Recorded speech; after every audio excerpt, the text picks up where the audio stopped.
Seguimos entonces con valorización de la ganadería, ambiente y biodiversidad, a cargo de Óscar Blumeto, ingeniero agrónomo de la UDELAR, con doctorado en ciencia animal por la Universidad Politécnica de Valencia, investigador principal en INEA. Su área de trabajo principal es el tema de sustentabilidad ambiental en sistemas de producción ganadera. Adelante. Muchas gracias. Hola. Sí. Bueno. Buenas tardes y muchas gracias a los que están aquí todavía, que son robustos y resilientes como los ovinos de Nacho. Y espero que la siesta correspondiente la hayan hecho con la presentación de Gabriel. Ahora vamos a ver una cosa bastante distinta a lo que venimos viendo el resto del día. Vamos a ver salirnos de los genes, incluso salirnos de la oveja y ver dónde vive la oveja y que también dónde vivimos nosotros. Bueno, lo que todos queremos es la sostenibilidad de cualquier sistema en el que estemos trabajando. En este caso, sistema ganadero. Y para esa sostenibilidad sabemos que tenemos que alcanzar una sustentabilidad social, una sustentabilidad económica y una sustentabilidad ambiental. Y en este caso yo me voy a referir a eso, que es mi área de trabajo, sin desconocer que son importantes las otras dos, pero también vamos a ver alguna vinculación que tiene lo ambiental con el éxito económico y social de la producción. Cuando hablamos de ambiente la cosa se complica, hay mucha cosa, es muy grande, muy diverso, y nosotros para facilitar un poco el entendimiento lo dividimos en atmósfera, suelo, agua y biodiversidad. Pero eso está todo muy interconectado, no es fácil divorciar estas cosas porque todas están entrelazadas. En atmósfera, por la presión internacional que tienen los sistemas ganaderos de rumiantes, que es los gases de efecto invernadero, en este caso nos concentramos en las emisiones de gases de efecto invernadero, que ya venimos hablando durante todo el día, metano, pero hay otros gases como el nitroso, y que se expresan como CO2 equivalente. Pero después hay características que son de suelo, como el stock de carbono, cuánto carbono tenemos almacenado en el suelo, pero que es la contracara de las emisiones, es nuestro banco de carbono en el suelo. Si eso se pierde, estamos también emitiendo. Y si eso aumenta, estamos capturando. Entonces es una medida fundamental para saber qué está pasando con nuestro sistema. Después hay otras cosas que tienen que ver con el suelo también, que son la macro y mesofauna, y es que lo que hace funcionar al suelo, que los nutrientes circulen, que la materia orgánica se descomponga y que las plantas vuelvan a tener nutrientes, la capacidad de retención de nutrientes, de agua, etc. Y dentro de biodiversidad, más específicamente, hay varios niveles. Nivel de ecosistema, nivel de especies, lo vamos a ver, no me detengo ahora. Y el agua, que es muy importante tanto para el uso en el propio sistema ganadero como para nosotros como consumidores, que vamos a depender de esa agua para el uso de toda la sociedad en general. Entonces, en atmósfera, acá voy a pararme capaz que un poquito más porque es más complicado explicar cómo se mide esto a nivel internacional. Esa sigla que aparece, que es en inglés, LCA, es análisis de ciclo de vida. La sigla está en inglés porque en español queda ACV y es una sigla que se usa para un problema de salud, entonces es preferible no usarla porque lleva confusión. Pero eso significa que uno analiza no solo, como estamos hablando ahora, el metano que emite una oveja, una vaca, lo que sea, sino toda la cadena de producción. También la cadena de suministros. Por ejemplo, si ustedes utilizan un tractor John Deere con chirquera, cada hora de ese tractor John Deere con chirquera está estimado cuánto es la emisión por la fabricación del tractor, por el combustible que usa, por la fabricación de la chirquera, todo. Es decir, que incluye desde la cuna hasta un límite del sistema que en este caso nosotros analizamos hasta la portera de establecimiento, o sea, cuando el animal o el producto salen del establecimiento. Esto básicamente es un esquemita del sistema, donde nosotros en este caso, en análisis de ciclo de vida, se puede estudiar también qué pasa con el transporte, con el matadero, con el consumo, hasta con el postconsumo. Nosotros lo cortamos en la portera del establecimiento, pero sí estudiamos para atrás toda la influencia que hay de los insumos que utilizamos para la producción. ¿Esto por qué? Porque esta es la manera internacional que está consensuada para evaluar esto y hace comparable los sistemas en todas partes del mundo. Ahora, estos son los datos de producción, simplemente para que vean que no hay, los sistemas que evaluamos fueron 7 casos, no hay nada raro, la producción de carne ovina, de lana, más o menos los kilos, ustedes están familiarizados, está la media, 100 kilos de carne de vaca, 28 de ovino y unos 7 kilos de lana. Y estos son los números de las evaluaciones, digamos, de las estimaciones de emisiones de gases de efecto invernadero. Ahora, no le den bolilla a toda esta masa de números de abajo porque son como números de teléfono, son gigantescos porque es todo el sistema, pero para saber qué parte le asignamos a la lana, qué parte se le asignamos a la carne de oveja y qué parte a la carne de vaca, se asigna la emisión total del sistema por proteína. O sea, cada kilo de proteína producido, sea de carne o de lana, ahí se dividen. Y eso significa que en lo que vamos a ver de datos de la huella de carbono de la lana, está pesando, quise agarrar esto, está pesando ahí 0,15, 0,27, este porcentaje en el total del sistema, y dentro del rubro ovino van a ver que en algunos productores es casi mitad-mitad, en otros la lana pesa mucho más que la carne, y hay diferencia entre sistemas productivos que parecen, vistos de lejos, que son muy similares. Esas diferencias también se ven aquí, pero en nuestros sistemas pastoriles, por muy lejos, la emisión de los propios animales es lo que más pesa.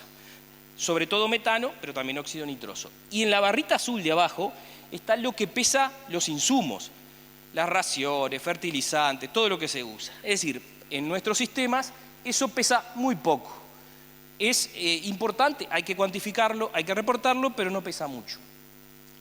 Y si uno mira por sistema, incluso fíjense, por ejemplo, un caso bien... el P5 casi no tiene nada de emisiones de insumos, es prácticamente cero. Todas las emisiones son solo de los animales. Pero lo poquitito que tiene, todo es de suplementos. Usa un cachito de suplemento, entonces es lo único que tiene de emisiones de fuera. En cambio, en otros, aquí por ejemplo, tienen un establecimiento donde tiene un peso importante de las pasturas anuales, un peso menor de otras pasturas, de las coberturas, etc. Y al final, lo que uno tiene que reportar es la intensidad de emisión, que es la emisión por unidad de producto. A mí no me gusta mucho porque tiene un poco de trampa ese concepto, pero es como se pide internacionalmente y por eso para mí también hay que hacer el reporte por hectárea. Porque es, digamos, lo único que es fijo en el planeta es el número de hectáreas. Entonces, si uno reduce la emisión por hectárea, la emisión en el planeta se reduce. Pero en la intensidad de emisión es lo que nos exigen y lo que nos piden, y entonces hay que trabajar también en reportarla y reducirla. Esto es lo que nos dio kilos de CO2 equivalente. Recuerden que el metano, el nitroso, esos gases de efecto invernadero se transforman a kilos de anhídrido carbónico, CO2, para hacerlos comparables. Y esto es lo que sería la huella de carbono para la lana, para la carne ovina y para la carne bovina en estos sistemas. Ahora, ¿cómo estamos en el ranking mundial con eso? Si miramos lo que nos dice la FAO de emisiones promedio de, por ejemplo, carne vacuna y carne de pequeños rumiantes por kilo de proteína en este caso, estamos bárbaros, estamos fenómenos. Dicen 200 y estamos en 58, dicen 295, estamos en 88. Aquí está englobado todos los sistemas de producción del mundo, desde el que pasea una cabra por la montaña hasta los sistemas intensivos. Y también, como verán, están un poco inflados los numeritos que usa la FAO porque usan valores por defectos del IPCC que ya muchos de ellos han sido superados.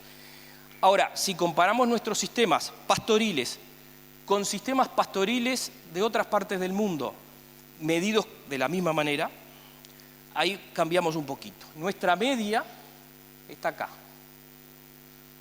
Esta es la tabla de distribución. Acá hay un caso en Nueva Zelanda, Australia, Canadá, Estados Unidos, etc.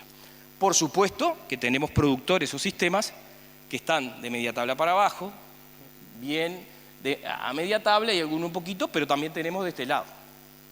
Entonces, hay variabilidad y eso nos dice dos cosas, que hay posibilidades de mejora, porque si en un caso se puede, podemos esperar que en todo se pueda, y que tenemos trabajo por hacer al respecto. Pero también que no es para nosotros fácil para el año que viene ser campeones del mundo en emisiones. Entonces, lo que tenemos que hacer es no perder de vista esa característica, es importante, hay que mejorarla. La genética es una vía, ya vimos todo el esfuerzo que se está haciendo para que eso suceda, hay otras herramientas.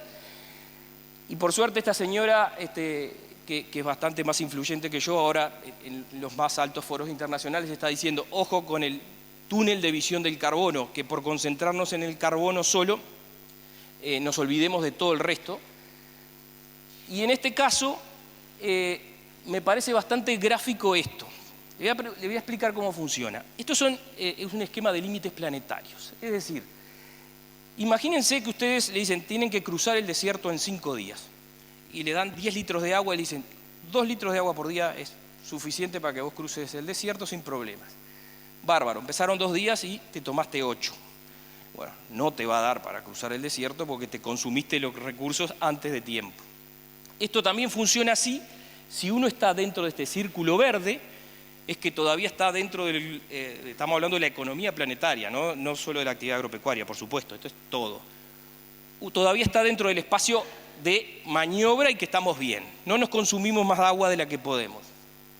Pero cuando uno se sale de este círculo verde, empieza a tener problemas. Crisis climática, por ejemplo, ya no salimos. Ciclo del nitrógeno, bandeados del límite planetario, y biodiversidad, nos fuimos a la luna. Ahora, cuando nos presionan para mostrar la performance ambiental de nuestros sistemas y decimos, bueno, la crisis climática por las emisiones, ¿es importante? Sí. Estamos bandeados también, hay que hacer esfuerzo. ¿Por qué no mostrar también en lo que no estamos en esta situación? Porque en los ciclos de nitrógeno no estamos así en nuestros sistemas ganaderos y en biodiversidad no estamos así en nuestros sistemas ganaderos. Por eso es que nosotros agregamos un set de indicadores mucho más amplio en los productores que evaluamos. Y en el aspecto de biodiversidad, que como veía a nivel planetario estamos lejos de tener la cosa controlada, medimos a nivel de especies y de ecosistemas. A nivel de ecosistemas, lo primero que hicimos, que es más fácil, un mapa de ambientes de los ecosistemas, de los establecimientos, perdón. Eso implica cuánto hay de bosque nativo, campo natural, todos los ambientes. Eso lo tenemos para todos, incluso dentro de los campos naturales hay varios tipos y están clasificados también. Y eso nos da, para ir a un resultado de los más gruesos, que tenemos 78% pastizales naturales y 5% bosque nativo. Es decir, casi la totalidad del sistema está utilizando ambientes naturales. Primer señal, muy buena. Esto es raro en el mundo. Para nosotros estamos acostumbrados, pero esto es una característica que no es común en el resto del mundo ganadero. La otra cosa, todos sabemos que podemos tener campo natural, pero que ese campo natural puede estar en distintos estados. Bueno, no solo el campo natural, también las pasturas y todo lo demás. Entonces desarrollamos una herramienta hace unos años que se llama Índice de Integridad Ecosistémica, que midiendo 4 dimensiones, que es la estructura de la vegetación, las especies, el estado del suelo y de las cañadas, arroyos y zonas riparias, nos permite llegar a un número y de ver ese ambiente que dijimos que está natural, o sea que no se sustituyó por otra cosa, en qué estado de integridad ecosistémica está. Y eso en cada establecimiento nos da esto, un valor global para cada predio. 5 es el más alto posible, 0 es, cayó la bomba, no queda nada. En este caso, cuando nosotros consideramos que por encima de 3,5 es muy buen estado de integridad ecosistémica en un sistema productivo, pero también eso lo podemos dividir, fraccionar, porque se acuerdan que hay 4 dimensiones, entonces podemos ver para cada potrero cómo está el índice y para cada uno de ellos saber cuál es si hay alguno con problema, si es suelo, si es las cañadas, si son las especies y si es la estructura. Y en todo caso tomar decisiones. Esto lo hicimos para todos los productores integrantes del proyecto y tenemos un estado de situación inicial que nos dice, bueno, perdón, vuelvo para atrás, todos los evaluados están por arriba de 3,5. Bueno, bien, esto hay que mantenerlo. Pero después, a nivel internacional siempre te piden que las evaluaciones de biodiversidad también las hagas a nivel de especies. Es infinita la cantidad de cosas que se pueden evaluar. Nosotros elegimos aves por varias razones. Primero porque ocupan todos los niveles tróficos. ¿Qué quiere decir eso? Que hay aves encargadas de hacer de todo. Comen insectos, comen pasto, comen semilla, comen frutos, viven en los árboles, viven en el pasto. Entonces es un buen indicador de cómo está todo el ambiente en general. Pero además son carismáticas, entonces son atractivas para la sociedad en general y para los consumidores en particular. Entonces pueden tener otro valor de difusión de lo que hacen estos sistemas.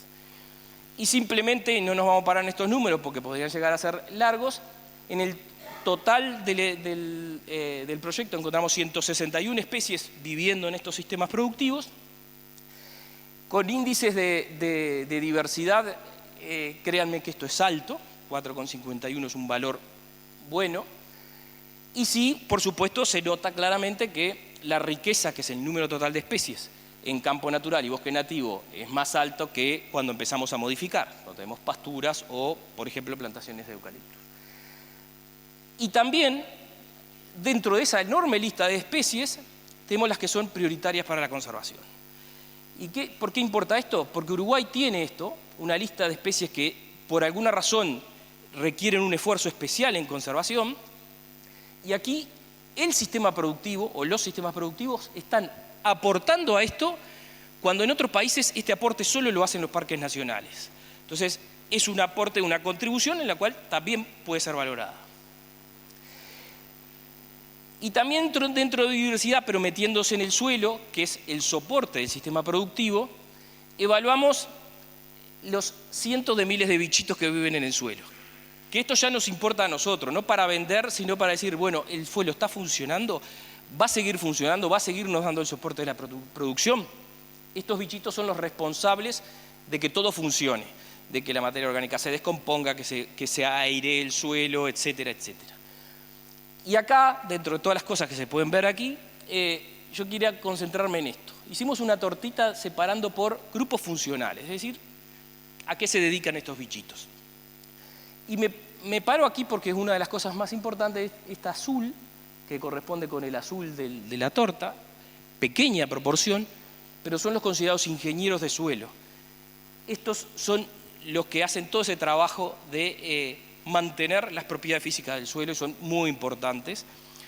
Y lo que hicimos aquí fue, además de evaluar lo que había en el total de los establecimientos, comparar qué pasaba cuando uno sustituye campo natural, en este caso por verdeos, ryegrass en particular. Para todos los demás no tuvimos diferencia buena, pero sí empezamos a perder un poco de diversidad en estos ingenieros de suelo. Por lo tanto, simplemente ver que cuando hacemos modificaciones, que no cosas que pueden sostener a largo plazo el sistema no estén cambiando desfavorablemente. Y por último, esto lo hicimos no en todos esos predios que vieron ahí, es un proyecto piloto que hicimos en 2 establecimientos. Hicimos stock de carbono, que como les decía, es el banco de carbono que tenemos en los sistemas productivos ganaderos, que es muy importante para la productividad, pero también, como les decía, es la contracara de la emisión, es donde podemos eventualmente hasta tener secuestro. Ese stock de carbono, hay una metodología internacional, no vamos a entrar en eso, pero en Uruguay tenemos una dificultad adicional, y es que la diversidad de suelo es muy grande, entonces hay que mapear los suelos de cada establecimiento antes de hacer el análisis, y para que vean un ejemplo, en basalto lo tuvimos que hacer con fotos satelitales para que nos dieran el porcentaje de retención de agua y con eso saber las profundidades de los suelos y ahí muestrear todas las unidades de suelo que hay. En el caso de arenisca no tenemos problema de profundidad, pero sí hay muchas diferencias entre los tipos de grupos CONIAT. Entonces mapeamos por CONIAT. Ahí fue donde se hicieron los muestreos y les voy a mostrar el resultado final. Estos son toneladas de carbono en cada hectárea de campo en el predio de arenisca y en el predio de basalto. Esto es mucho carbono retenido. Esto es algo que se puede liberar si uno tiene cambio de uso de suelo, entonces se está emitiendo, pero si con el transcurso de los años el manejo lleva a aumentarlo, uno está secuestrando. Cuenta negativa, es decir, restamos a la emisión. Esto es, por supuesto, muy positivo.